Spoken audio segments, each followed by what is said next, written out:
So this is something that I think that I've spoke about on the channel before, but really things are a bit up in the air. What is going on with Platinum Games and Nintendo and their relationship for the Nintendo Switch 2 with content? Now, we don't have anything announced at this point. We don't even have updates or Nintendo Switch 2 versions of games, but it's going to be a long generation and there's going to be a lot to go over. And I'm pretty sure things are going to come into place. Now, this brings us to what I'm going to talk about right now at this point, and that is a brand new rumor from Nash Weedle on what Platinum Games and Nintendo are going to be working on. I found this on the Attack the Backlog channel on YouTube, in addition to Twitter, where they posted a short 2-minute and 25-second clip of Nash Weedle and himself talking about what Platinum Games has in store for the Nintendo Switch 2. And according to him, there is going to be Bayonetta 4 and Astral Chain 2. Now, these are two things when it comes to these games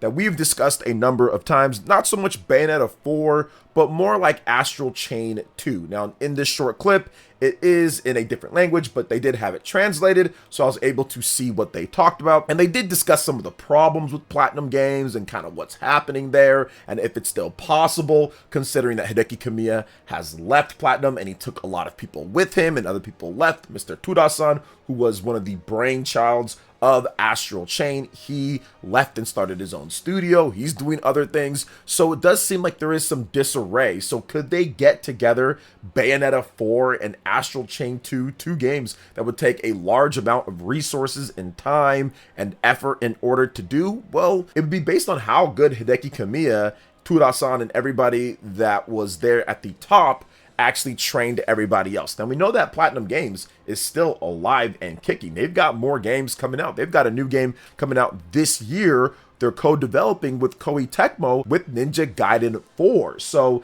that looks to be a pretty good game so far, but it doesn't seem like Platinum Games is going to be stopping. They have an investment from Tencent as well. So despite what you feel about that, that's still revenue coming in. So I do think that there is something there. Now, also in the video, they talked about the fact that Nintendo owns not Bayonetta, but they own Astral Chain. So it's up to Nintendo to actually see what's happening. And Platinum Games, yes, they can be involved, but Nintendo can take that and maybe do something else with it because of the patents that they own on the combat in Astral Chain, the type of combat that the game has. Very peculiar, very different type of combat. So I do think that, is it possible that Astral Chain kind of moves to a different developer? Maybe not so much. Is it possible that there is like a co-developer between Platinum Games and someone else? Maybe. Now, Astral Chain did sell over 1 million units, so it's not like there's no potential or possibility for something there. Now, let me go ahead and bring this about. This is more speculation on my end, but what if they're working on an Astral Chain Nintendo Switch 2 edition? Get it running at 60 frames per second overall, so maybe even a Nintendo Switch 2 edition or an update, and I think that you've got a game that more people might actually check out and play, considering it's an action game, and 60 frames is important for games like that. Now, when it comes to Bayonetta 4, I think that Bayonetta 4 is also a possibility. Now, Hideki Kamiya recently spoke about what he would do with Bayonetta if he was still at Platinum Games, but maybe there was some designs and there was something that they wanted to do with that. Nintendo has been very supportive of Bayonetta when it comes to the Wii U, originally Bayonetta 1 and Bayonetta 2, in addition to Bayonetta 3 and Bayonetta 1, 2, and 3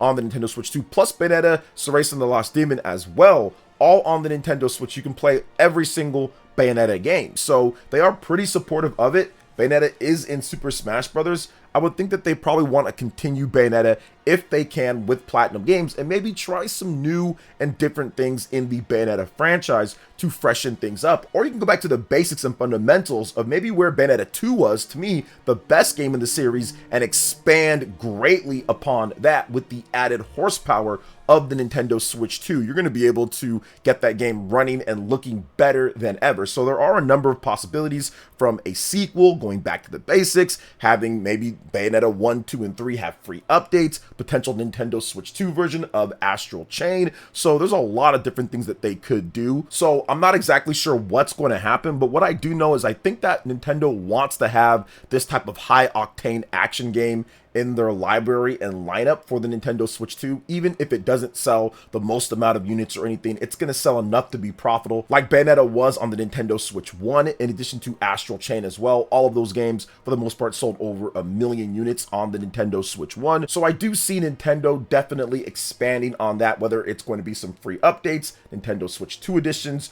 or something like that. But we're going to have to wait and see exactly what's happening. Maybe we get a big Nintendo Direct in July after Nintendo's gotten that launch settled and situated. But before we continue on, if you're enjoying the content, please make sure you hit that subscribe button, hit that like button, and click that notification bell to get my vids as soon as they drop. Now, let's get into the next topic here, because we're going to be discussing a new platform for a PlayStation exclusive that's only on PC at this point. Well, looks like Stellar Blade could be coming to new platforms, and that's based off of what ShiftUp has said itself. And new platforms, or more platforms, that can definitely mean the Nintendo Switch 2. So could we see this big Sony console exclusive come over to Nintendo's platform? Well, it does seem like that might be the case based off of a recent investor report. They did state that they plan to bring Stellar Blade to more platforms and formats, which this could include Xbox Series X and S, in addition to the Nintendo Switch 2. Now remember guys, Stellar Blade is already coming to PC. They recently announced it. They've got the PC, they've got a complete edition as well for the PlayStation 5. They've got PS5 Pro updates to the game, so you might want to go back and check it out if you played Stellar Blade. They've had some nice updates to the game. It looks, runs, and plays better, especially on the PlayStation 5 Pro, so check that out. But it does seem like this game could be coming over to Nintendo Switch 2 and to Xbox Series. Now, I would say this. Obviously, getting it on the Nintendo Switch 2 would be a huge boost to this type of game. This is a character action game, very similar when it comes to maybe what somebody would like in a Bayonetta and some of the Souls type games and some of the action games out there. And I think that Nintendo fans would respond greatly to Stellar Blade coming over to the Nintendo Switch 2, especially if it was a good port. Now, I'm not exactly sure about Xbox or anything. Maybe there's an Xbox Game Pass deal that could happen, but I guess since it was already on PlayStation, not really sure when it comes down to that. Not really sure how that business works overall, but I'm almost positive that this would do incredibly well in Japan overall, but then also in other parts of Asia and the US on the Nintendo Switch 2. I can see people being really excited to be able to play Stellar Blade anywhere that they want on the Switch 2 if it comes there. And of course, having it on Xbox, I think that there's definitely going to be some fans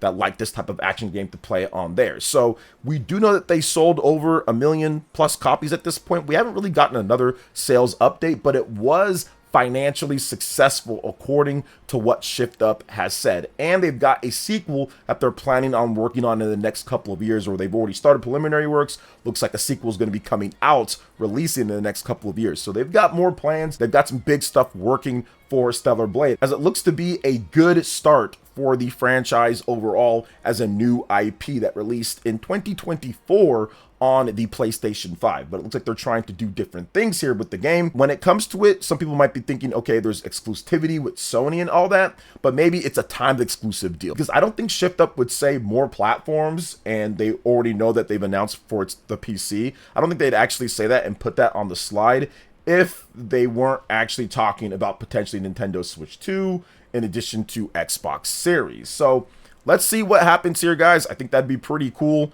A sequel is coming, that's confirmed. More ports seem to be in line as well. But you also have to remember one more thing, which I haven't heard people talk about too much with this. Stellar Blade originally was not going to be a console exclusive. It was going to be a multi-platform game on PlayStation and Xbox and PC, all, I think, right there at launch. It wasn't until Sony stepped in and kind of published it and did a deal to where then it became an exclusive on PlayStation 5, later to be released on PC, and not at this point. So it does seem like there was some type of out when it comes to it, and it wasn't a outright exclusivity deal, because the game did start its life as a multi-platform game. So we'll see overall what happens. But yeah, I played the game on PlayStation 5, and I think it's fantastic. I haven't went back with the PS5 Pro patch and all of that, but I might check it out on PS5 Pro just to kind of see what's going on there. I've just heard about it and read about what they've done with that. But yeah, if it came to Nintendo Switch 2, I would definitely support ShiftUp there. Again, I already bought the game $70 day one on PlayStation 5. I'll probably buy it again to support them because I do believe in the vision of what they're trying to do with Stellar Blade. It's a very fun game, and I was addicted to it for a while back when it came out. I had a lot of fun with it. So what do you guys think about Stellar Blade sequel being announced and more ports for it? Let me know in the comment section. But now we are going to move on to the next topic here, and it looks like there's going to be more big DLC for Shin Megami Tensei and for Persona in particular here, because Sega has stated that Persona 3 Reload downloadable content sales were substantial, and that was what they had to say in a recent Q&A here overall. So the question from one of the investors was, are DLC sales plans are FY 2026 Q3 conservative? And the answer to that was DLC sales for Atlus's Persona 3 Reload were substantial in FY 2025/3. We believe that our plan for FY 2026/3 is based on the current situation. So that's definitely good for Atlus overall. And I'm going to kind of pose this question for all of my Persona fans out there and Atlus fans. Atlus usually does the regular game that comes out, and then a bit later they'll have a revised version, which is essentially a new SKU. All of the DLC or whatever they're doing extra, it's all on that. So if you want to play that, you have to pretty much like replay the game or buy the game again. Do you guys like it this way, where instead of doing that, what they did was they actually had the game Persona 3 Reload and then had a DLC plan for it, and then you can just download the game and play from there? Now, me personally, I'm kind of more of a fan of doing it this way. Just, hey, look, if you're going to do the DLC, just add it on so we don't have to replay just to get to some of the new content, because that's how Persona 5 Royal was. Persona 5 Royal is you have to replay the game to get to the Royal content or to have that Royal content. And they did that multiple times. So they did Persona 5 Royal on the PlayStation 4. Then they did it on the PlayStation 5 with no upgrade path from there and no file transfer either. So I think I like this way a bit more, where you have the game and then you just get the downloadable content instead of just saying, okay, here's the game, and then, oh, we have another version of the game, but rebuy the game. They also did that with SMT5 Vengeance, when it comes down to that, where you got to replay it to get to that Vengeance content or to experience that. So yeah, definitely this is better, but I would hope that Atlus can work on that in the future. So it looks like they might be switching over to this type of model, but we don't know at this point. So we'll have to wait to see if Atlus actually decides to do this for their other games that are coming out. Like, what about Metaphor Refantazio? There's no DLC plans that we know of at this point for that game, and it doesn't seem like there's going to be just DLC released. So could they re-release that game with extra content? They absolutely could, considering Persona 3 had set planned DLC beforehand. So I'm not sure. We'll see what happens, guys. But all right, what do you think about that when it comes to Persona 3 Reload substantial sales and maybe what Atlus will do in the future? You can let me know in the comment section. But now we're going to move on to the final topic here, and that's discussing the Resident Evil 4 game. Yes, the original Resident Evil 4, and how it sold 1 million units on the Nintendo Switch by itself. The 5 billionth time that this game has been ported, and it sells 1 million plus on every single system it's on overall. Resident Evil 4 by far has had the longest legs, or one of the longest legs, for any 6th generation game that I have ever seen, because it's not the Resident Evil 4 remake on Nintendo Switch 1, it's the original Resident Evil 4, which I think it's also the Wii version of Resident Evil 4. I'm not sure exactly what this version is based off, or it's the Xbox 360 version, just updated. There are so many versions of Resident Evil 4, I'm not sure which one it is at this point. But either way, it sold over 1 million according to Capcom. Now, this kind of doubles off what they did before with Resident Evil 6.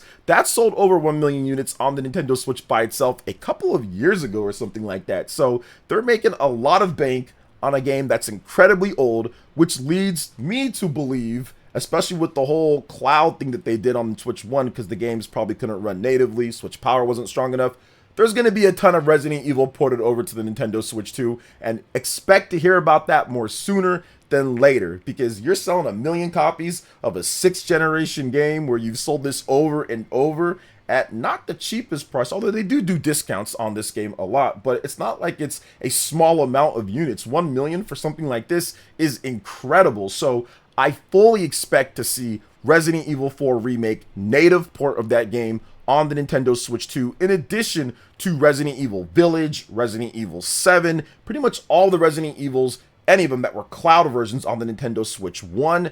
I expect those to be on Nintendo Switch 2. Anything that's already on there native, like Resident Evil 4, Resident Evil 5, and Resident Evil 6, those are already backwards compatible that you can play on your Switch 2. We'll see if there's updates, though. I don't think they'll do anything. Probably not overall with that.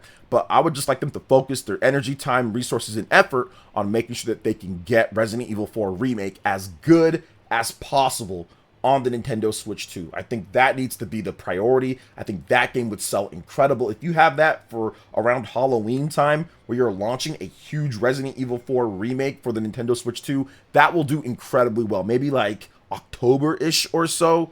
That would just be awesome. So I really hope that's the case. I haven't replayed it on PlayStation 5 just because I'm waiting potentially for Nintendo Switch 2 for a second playthrough. Resident Evil 4, for those who don't know, is one of my favorite games of all time. It's definitely a top 10. Loved it on the GameCube. Pretty much played it on every single platform it's been released on overall. So I would love to see it on Nintendo Switch 2 because that remake is awesome. So what do you guys think about what Capcom does? Does this foreshadow what they're going to be doing on the Nintendo Switch 2 because of these great sales, in addition to everything else that we talked about in the vid? Let me know in the comment section below. All right, guys, that wraps it up for this video here. Thank you so much for watching. I do appreciate it. Please make sure you hit that like button, subscribe if you're someone new, click that notification bell, and check out my other Nintendo Switch 2 RPG content and more right here on screen. Thanks for watching, and we'll catch you guys for the next one. Peace.